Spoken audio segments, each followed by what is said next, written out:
All right, so this is our SLR104UR. This is a Arsenal Bulgarian crank. This is a factory SBR, so it came from the factory. As short as seen here, we did have to modify the barrel face and shorten it slightly. And on the detent pin here, little detent pin, we removed it, put it on the lathe, and turned it down so it would fit into these locking teeth on the dead air silencers, PBS-1 Wolverine.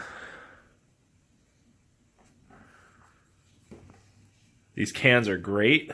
They're fantastic in 7.62 and 30 cal calibers, but something magical happens shooting this in a 5.45 configuration. This can is scary quiet for a 5.45, especially in an SBR version. It's extremely quiet.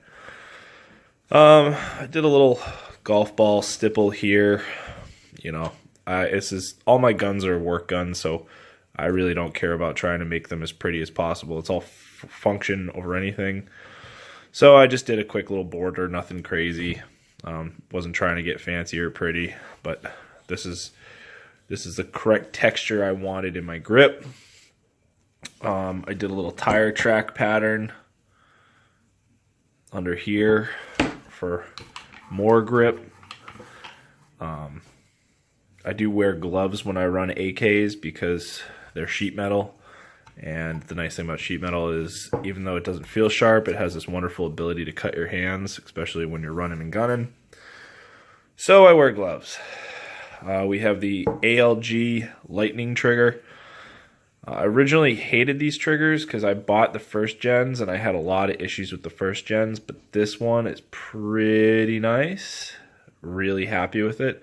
It's scary fast. We got a Krebs enhanced safety. It's a little tight, so I'm gonna bend it up a little bit. There we go. You want to be able to do this with like your pinky if you wanted to, right?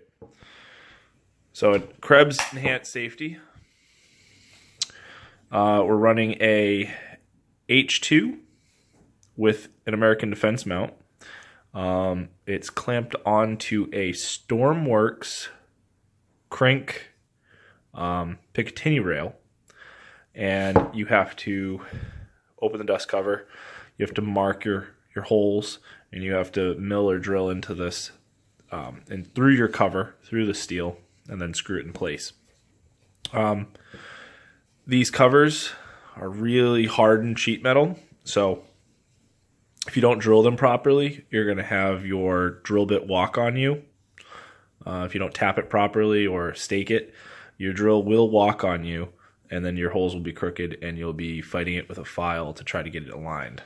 But the nice thing is it's got 3 mounts. It's got 2 holes back here and 1 up front. So when you screw it in, it doesn't ever move again. What else did we do this? We crowned it. And that's about it. So trigger, grip, some stipple, an optic, and put a can on it. And then we're running a Proctor Way the Gun sling. So on this side, as you can see, got the AMD quick release on the AimPoint, and then a Blue Force Gear sling mount with the Proctor sling. So it's a cool setup, love it. It's probably one of my favorite rifles alongside my primary weapon systems Mark 111 Mod 2 and full auto. This was a great build. This is probably one of my favorite rifles. Super flat, super great shooter. Guys, click like, subscribe, check us out, leave a comment. We love to hear feedback.